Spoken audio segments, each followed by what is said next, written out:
سڵاوتان لێبێت و تەندروست باش بن. بەرنامەی کەوار بۆ ئەم هەفتەیەش کۆمەڵێک بابەتی هونەری و کولتوری بۆ ئامادە کردوون. پێکەوە تەماشایان دەکەین و نووسەر و هونەرمەندەکان باسی ئەزموونی خۆیان و نوێترین بەرهەمەکانیان دەکەن.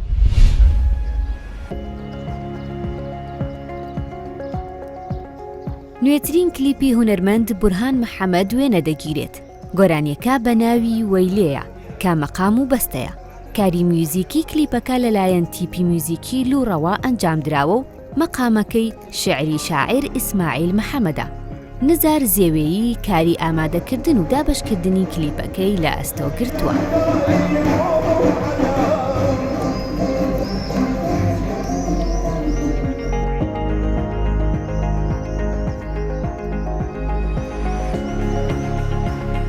لە ڕاستیە لە دوای ئاساییبوونەوەی ئەو وەزعیکە لە هەموو دنیای گرتبوو بە تایبەتی ئێمە کوردستان ئەو ڤایرۆسە ئێستا لەخوا بەزیابێتتر وردە بەرەو ئاساییبوونەوە و ژیان دەست پێکاتەوە و ئێمە لەم کارەیە کە لەگەڵ گروپی مۆزیکی لولا ئەم بە ئەنجاممان گەیاندووە بابەتەکە مەقامێک و بەستەیە کە مەقامەکەی شاعری ئیسماعیل محەممەد شاعیر کاک ئیسماعیلی چەند کۆپلێکم لێ هەڵبژاردووە تامان هەر پرسم بەخۆشی کردووە و بەستەکەشی گۆرانێکی فۆلکلۆری سلێمانیە خوا لە خۆش بوو دەرێژ عەبدوڵڵایە بەڵام ئێمە بە شێوازێکی جوان و بە تەکنیکێکی تازە ئیشمان تیا کردووە.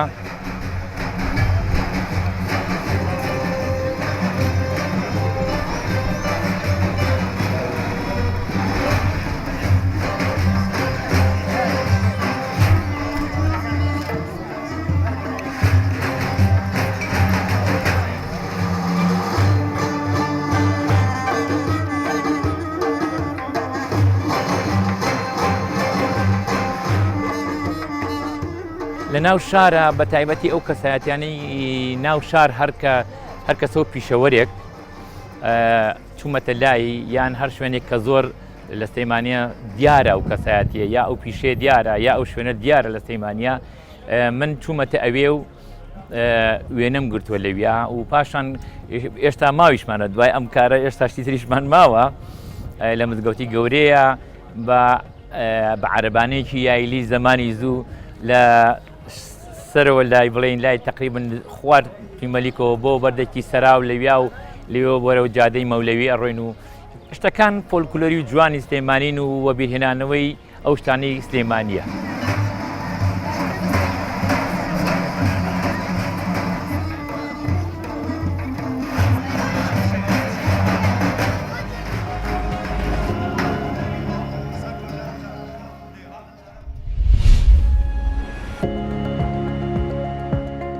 نوێترین کتێبی نووسەر سەردار عەبدوڵڵا لە سلێمانی بڵاوکرایەوە. ڕۆمانەکە لە کاتی کەرەنتینەدا نووسراوە. لە ڕێگەی چیرۆکێکی خۆشەویستیەوە کۆمەڵێک پرسی جیاوازی مرۆڤایەتی و بوون و ئاین و قەدەر و چارەنووس دەخاتە بەرچاوی خوێنەر.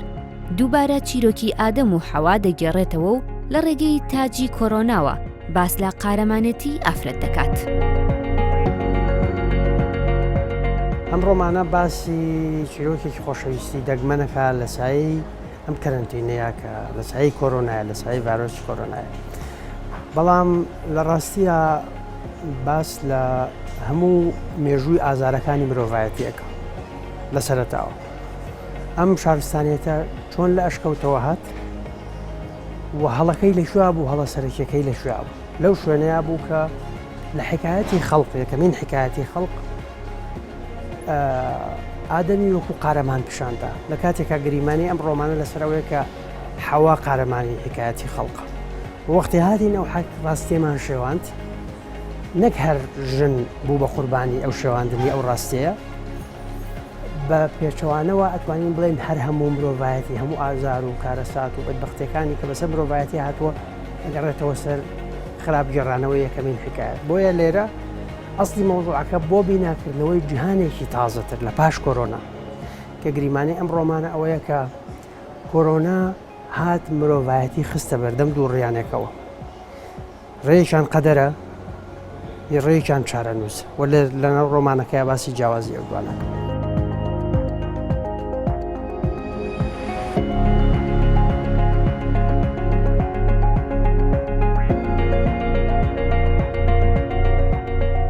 مرۆڤایەتی یا بەردەوامە بێت لە حەماقەتەکانی لە ئیشە خراپەکانی لە هەڵەکانی لە گوناهەکانی لە تاوانەکانی ئەو وەختە قەدەرەکەی ئەوەیە کە کۆرۆنا ئاخر کارەساتی گەورەیە کە مرۆڤایەتی بەرگەیەگرێ بەڵام ئەخیردانە نیە چونکە دوای ئەم کارەساتی تریژێ کۆرۆنا تێپەڕێنێ مرۆڤایەتی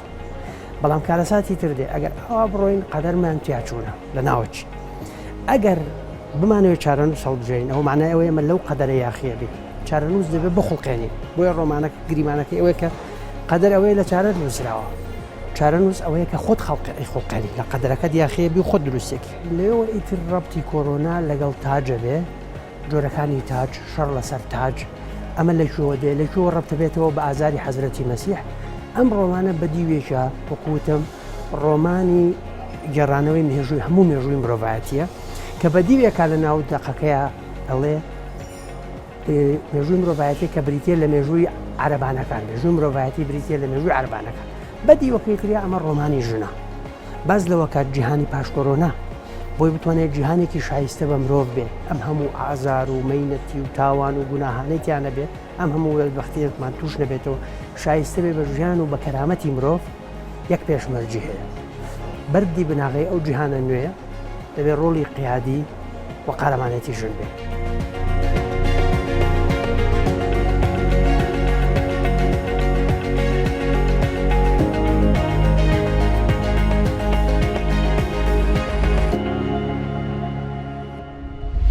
لە کۆڵانەکانی شاری قامیشلۆی ڕۆژاوای کوردستانەوە لە منداڵیەوە وەکو ڕادەنخۆشەکەی گەڕەک ناوی دەرکردبوو بەردەوام خەریکی دووبارە وتنەوەی گۆرانیە کۆنە کوردیەکان بووە دواتر ئاراستەیەکی هوەری بۆ خۆی دۆزیەوە و گۆرانیەکانی بە هەستێکی ناسکی عاشقانەوە دەڵێت کەریم شێخۆ ئێستا لە ئەڵمانیا دەژی و بەردەوامە لە گۆرانی وتن ئەلبومێکی نوێی ئامادەیە و بەهۆی ڤایرۆسی کۆرۆناوە هێشتا بڵاوی نەکردوێتەوە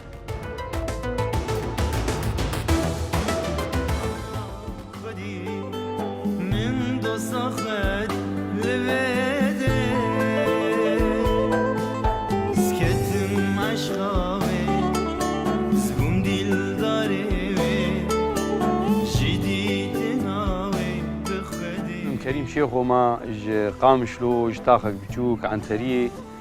از سالا 2000 و دهاز باورمز هاتم المانيا افدمي 20 سالا دا براستي جلك اهنگي ما اي نتوي ام بيجن اي شاهيه مناسبات اي سالانا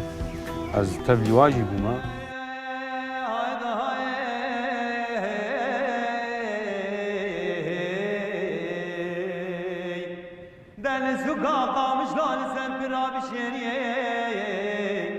لكجك بلا راسات بلا وين بقوم يرغي مع الاخراب تذكر من خاطو صليب كلنا براسك خدي سبي دسبيكي دا 2003 البومك افراند بناوي هر بوهار 2005 البوما بناوي جنگاجيني 2007 البومك مع افراند ازمان بتني داويجي الاوروبا متوماركر بناوي شوب وأفين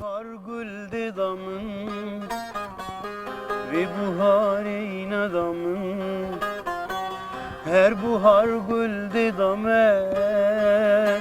ve buhar yine damın qeygey diye yaramın براستي انا كارن بيشام هنا لي مخابن ام مسألة عبوري هناك ام تيدا ساكنينا لي از سوز ددم تشتن باش محاضر كرنا هجر ج ايبرينا خوشتر بيجي دوي آستي دنا دوي آستا موزيكي دنا ايرو روجان جزمانا رجاسترام استمو دايم بيجن مخامن ناف ملتي كرد ام بيجن ام نوك فا ملتي ديني يعني ام بيهم بردسترين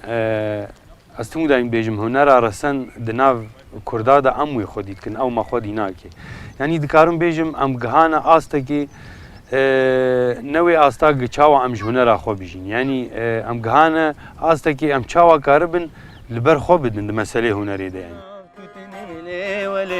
تديبولنا كودني لي ولي كراسي بجني الخاتوني لي ولي كراسي البجني الخاتوني لي ولي نووسەر و ڕۆژنامەنووس ئیسماعیل تەنیا لەم بڕگەیەدا باس لە ئەزمموی نووسینی خۆی دەکات و سەرەتای دەستپێکردنی بۆ شێعر نووسین دەگەڕێنێتەوە. دوای ئەوە کتێبی تایبەت بە بوارەکانی ڕاگەیاندن و لێکۆڵینەوە لەبارەیانەوە بڵاو دەکاتەوە. دوا بەرهەمی چاپکراوی بە ناوی نمایشێک لە مینبەری منەوەیە لە ماوەی پێشودا لە کوردستان بڵاوکرایەوە.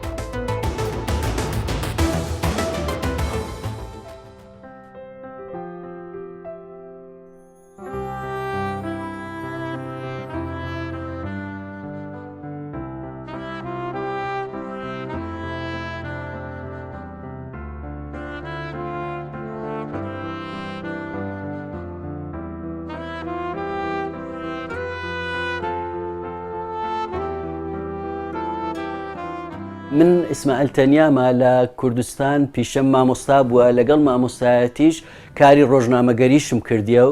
و یەکەم کتێبی چاپکراویشم لە 1982 لە ساڵ 1982 چاپ کردیە و کە پێش ئەوەی بێمە ئەڵمانیا بەس لە کوردستان 4 کتێبم چاپکراوم هەبوو و کە هاتمە ئەڵمانیاش لەگەڵ ئەوەی کاری ڕۆژانەشم دەکرد ئەو زیاتر خەریکی کاری نووسین و خوێندنەوەش بووم و 14 کتێبی تریشم چاپ کرد و هەتا ئێستاکە.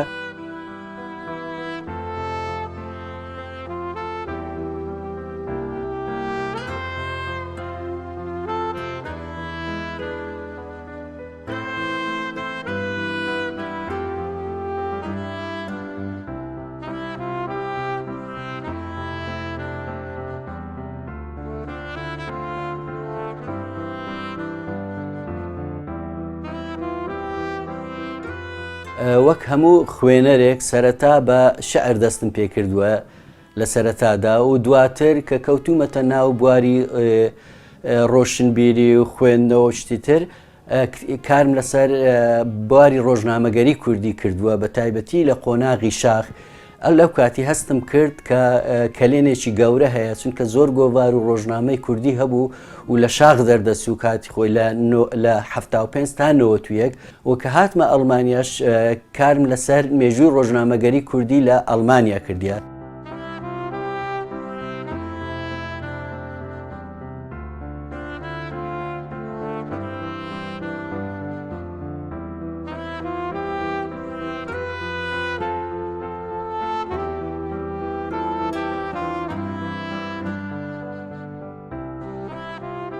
خۆم مامۆستا بووم کاتی خۆی لە هەشتایەکان لە پۆلێکدا بە دەگمەن ناوی عەرەبیت دەبینی. ئێستا پێچەوانە بوویتەوە هەر هەموو ناوەکان عەرەبیە. من لە کتێبەکەمدا باسی هۆکاری بڵاوبوونەوەی ناوی عەرەبیم کردووە و دەستنیشانی چەند ڕێگا چارەیەکیشم کردووە و جگە لەو کتێبەش ئێستا دوا کتێبم لە کوردستان چاپ کرا لەسەر ڕۆژنامەگەریە بە ناوی نمایشێک لە مینبەری منەوە 2 هەفتەیە دەرچووە و هێشتا بەدەستم نەگەیشتووە.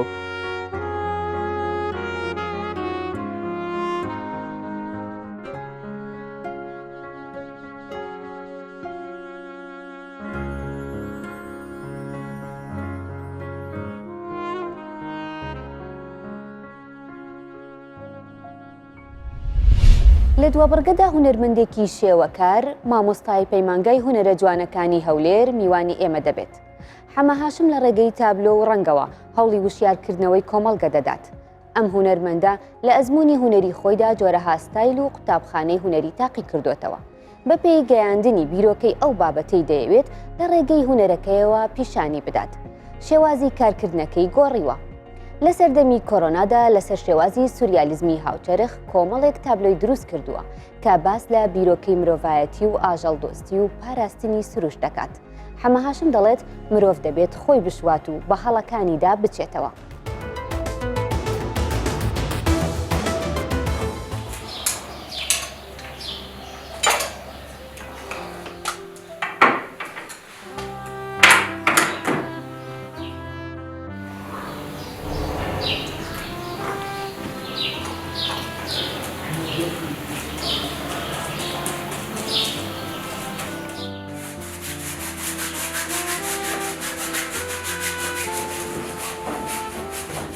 پێم وایە کەرنتینە یان مەسەلەن ڤایرۆسی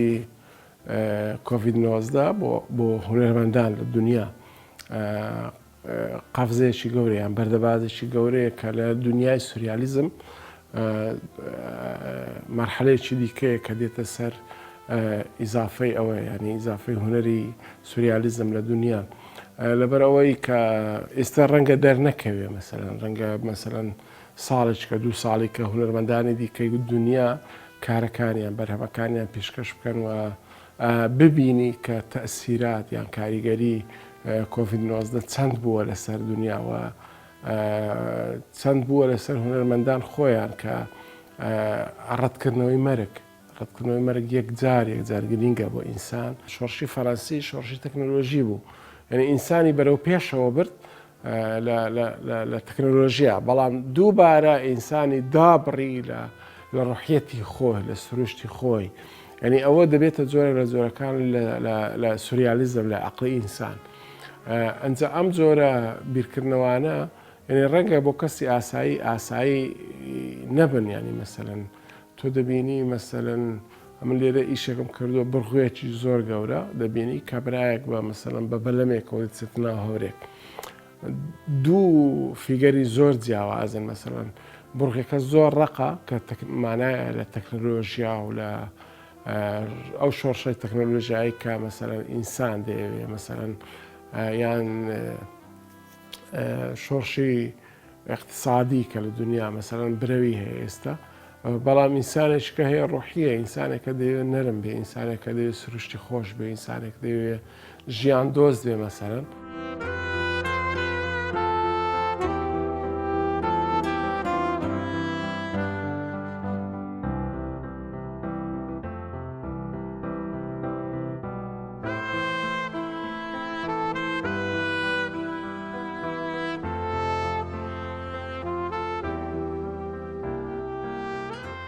لێ یەکێک لە تابلۆکانم مرۆڤەکانم هەڵواسیەوە بە پەتێکەوە کە دەبێ خۆیان بشۆنە یعنی ئینسان ئێستا لە ئەزمێکی زۆر گەورەی عەقلیدا دەژی وەکو باسم کرد بەڕاستی و دەبێ یعنی نەک دەبێ ئینسان خۆی جارێککە بشواتەوە یان سروش بیشواتەوە جۆرە لە جۆرەکان کە ئینسان بە هۆش خۆی دابێتەوە بەرامبەر بە سروش بەرامبەر بە ژینگە بەرامبەر بە ئینسانەتی خۆی کارێکی دیکەی من کە باسی بکەم ینی مەسەلەن شووتێک لەوێ هەیە کۆمەڵی خەڵک لە ناویدا مەلەوانی دەکەن یعنی ئینسان بەشێکە لە پیسبوونی ژینگە دیسان جارێکێکە ینی مەسەن لەو میوە سروشتیانە لەو ئاژەڵانەی کە لە سروشدا دەژێن ینی تۆ بتەوێ یان نەتەوێ مەسەلەن کابراکی ئەوروپی ئەم ببوورێ کە من مەبەستمەوە نییە ئەوروپا یان نازانم هەر شوێنێک شارستانێتیان بەلادا بم بەڵام کابراکی ئەوروپی یان هەندێک لە کوردەکان یان هەندێک لە شەرقەکانیش دەیانەوێت کە سەگ لە ماڵی خۆیان ڕابگرن یان ئاژەڵ لە ماڵی خۆیان ڕابگرن جۆرێکە لە جۆرەکانی دابڕاندنی ئەو سەگە لە سروشتی خۆی.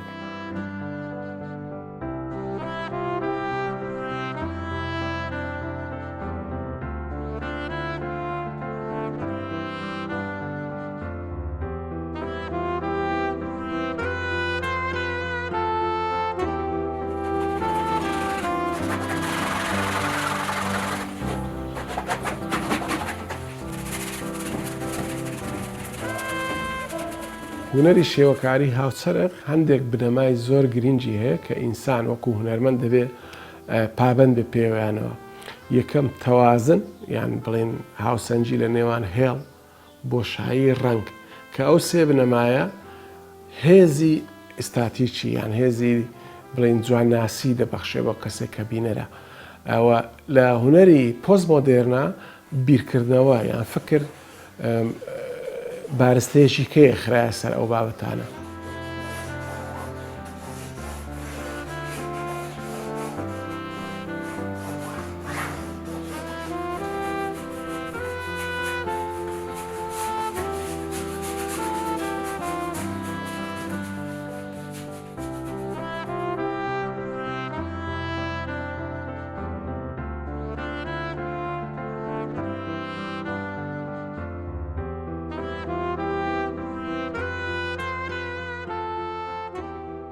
ئەوەی هەتا ئێستا قەنەعەتم پێ هەیە من هونەرمەندێکی ئەبستراکتی دەربڕین خوازیم ئەوە پێشمانی ئەو کارانە گرنگی ئەوەندە کاریگەر بێ لەسەرم بتوانێ مەسەلەن ڕێبازە هوەرەکەی من بگۆڕێ یان مەسەلەن سەبکە هوەرەکەی من بگۆڕێ بۆی هەر بەردەوام دەبن لەسەر ئەبستراکتی دەربێخوازی.